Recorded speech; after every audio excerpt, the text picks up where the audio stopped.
Hey guys, what's up? As you can see, today is a bit of a different video than my normal harp covers, music covers, some of my newer shorts. But I've had a couple questions. Do you record your own videos? Do you edit your own videos? What do you edit with? So I'm here to give a little editing lesson to answer those questions.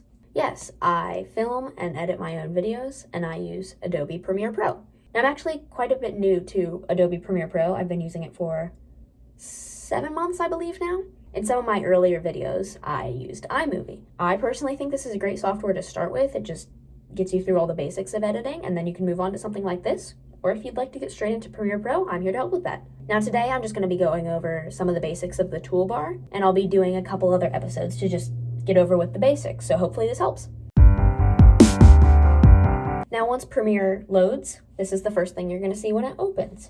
This is where all your projects are going to be stored, and you can easily access them right there. Now I'm just going to go up to this blue button right here where it says New Project. Now there are a lot of settings you're going to see here. We're not going to worry about them today. I might get into that another day, but for now, we're just going to focus on naming the project. Now, any new editors, just a tip, always name your projects, because I have many times forgotten to name my projects or just keyboard slammed. I cannot navigate them now. So I'm just going to go ahead and name this one Test.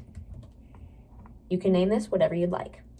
Now go down here and click OK. So when you create a project, this is the first thing you're going to see. If you have never used this before, this is probably going to look a little intimidating, but trust me, you'll get used to it. This might look like some other editing programs. Of course, every program has its timeline right here. Right here, you can access your effect controls. Right here is where you're going to view your media. And down here is where all your media is going to be stored.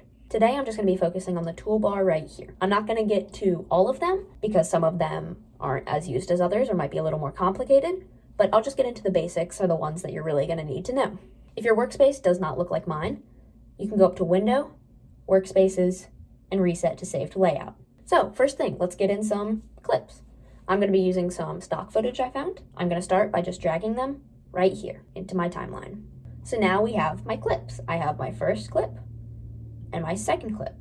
And you can see where they separate if you zoom in to right here. They are also different colors, so you can tell which clip is which. By the way, to zoom, you can scroll if you have a mouse, or you can use your trackpad. So let's get right into it. Right now, I have the main selection tool equipped, and first I'm going to start off with the cut tool, which can be accessed right here, or by pressing C on your keyboard. Now, this is probably the one I use the most, especially when going through all your footage and cutting it up. To access this, by pressing C, you can split a clip anywhere. Let's say I want to cut it right here. Now, by getting back to my main selection tool, I press V, and now I have two separate clips. Now, if you want to undo that, you can just press Command Z. Personally, when I'm sorting through my clips, I always keep my fingers on C and V on the keyboard, just so I can access it easier instead of having to go over to all of these every single time. Now, the next tool is called the Track Selection Forward tool. By clicking here, or just pressing A on your keyboard, you get this. This is especially useful if you have a lot of media on your timeline, and you want to select a clip and every clip that comes after it. So by just clicking this, it will select that clip and everything in front of it. To unselect, you can go back to V and click off. Now, selecting, if I go back to A again and click this, can help you move multiple clips at a time. But by only selecting one, I just move that one clip. Now the next tool is called the Ripple Edit tool, or you can just press B to get to it.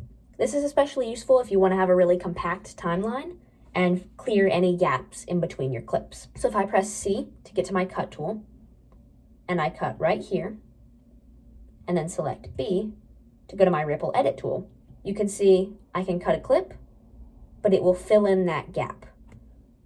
So just to compare, if I would have normally done it, by dragging this clip, there's a gap right there. So the Ripple Edit tool fills in that gap for you. Now the next tool, I personally don't use that much, but it's the rectangle tool.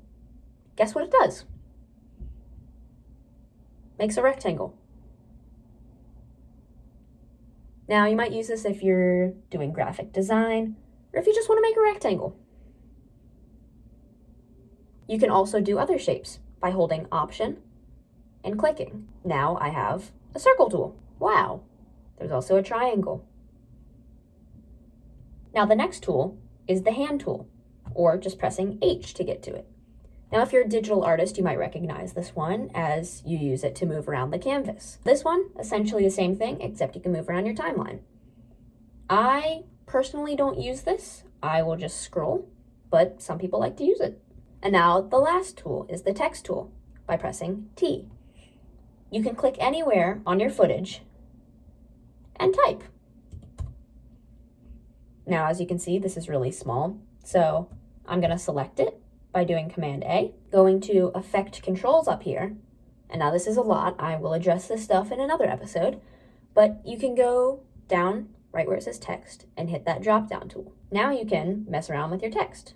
You can change the font, you can make the text bigger, and mess around with the color, stroke, background, shadow. If you've used Photoshop before, you might recognize some of these for the text tool, but you can just play around with that. So yeah, those are the basics of that toolbar. I hope this helped. If you have any questions, please leave them in the comments down below. Thanks for watching. See you next time.